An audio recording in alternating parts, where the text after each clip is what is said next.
Yep les investisseurs, j'espère que vous allez bien. Aujourd'hui, on va parler de division et division en copropriété. Voilà, question qui revient très fréquemment. On va rapidement, on ne va pas rentrer dans la technique si vous voulez, mais on va vraiment parler de ce qu'il faut faire au niveau conventionnel, administratif et plus particulièrement concernant la copropriété. Par contre, rapidement, il faut différencier deux types de divisions. La division qu'on va appeler officielle et la non officielle.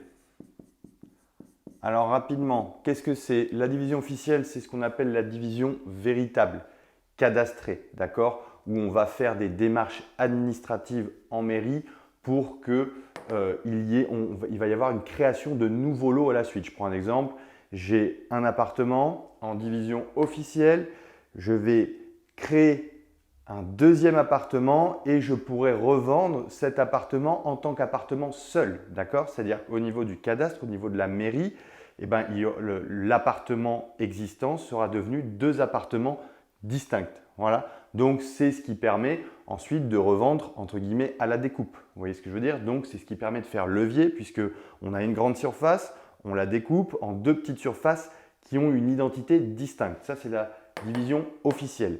La division non officielle, c'est en gros un réaménagement intérieur, d'accord? Vous savez très bien que depuis la loi du 10 juillet 1965 qui concerne les copropriétés, on peut faire un petit peu ce que l'on veut officiellement, on fait ce que l'on veut à l'intérieur de son appartement. Donc une division officielle, non officielle par rapport à une officielle, ça va être la même chose au final, sauf que en division non officielle, tout restera dans une même enveloppe. C'est-à-dire que mes deux appartements que j'aurai créés, avec un sas commun, avec tout ce qu'il faut, d'accord, je ne pourrai pas les revendre de manière distincte. Si je veux revendre, je serai obligé de vendre l'ensemble de mon appartement qui regroupe deux appartements. Voilà. Donc vraiment différencier la division officielle, véritable, cadastrée, et la division non officielle qui est en final un réaménagement intérieur. Voilà. Donc au niveau de la copropriété, c'est très simple.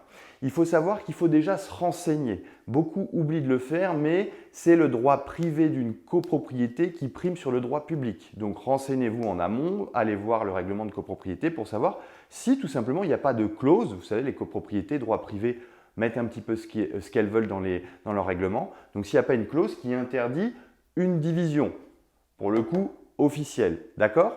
S'il n'y a pas d'interdiction, il faudra tout simplement convoquer une assemblée générale, donc une AG, vous savez les fameuses AG, avec à l'ordre du jour cette division de lot qui va entraîner une nouvelle répartition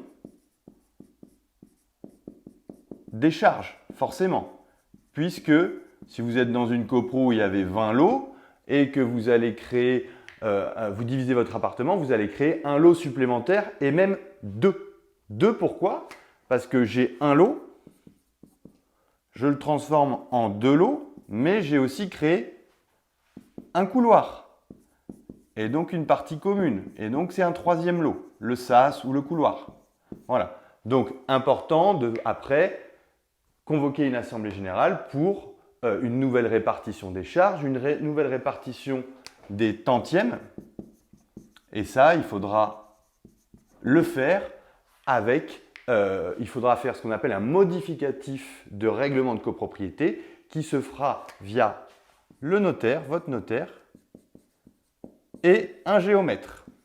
Un géomètre qui sera là pour officialiser, contrôler et officialiser les nouvelles surfaces existantes. Voilà. Je ne rentre pas dans la démarche administrative qu'il y aura à faire en fonction de ce qui devra être fait au niveau des travaux. On peut toucher à la façade, on peut gagner de la surface, permis de construire, demande préalable, ce n'est pas le sujet. Là, je me focalise sur comment diviser un appartement en copropriété. D'accord? Division officielle, hein, je précise. La non officielle, pour la non officielle, je vais être franc, allez vérifier quand même à l'intérieur du règlement de copro qu'il n'y ait pas une clause qui interdise la division officielle.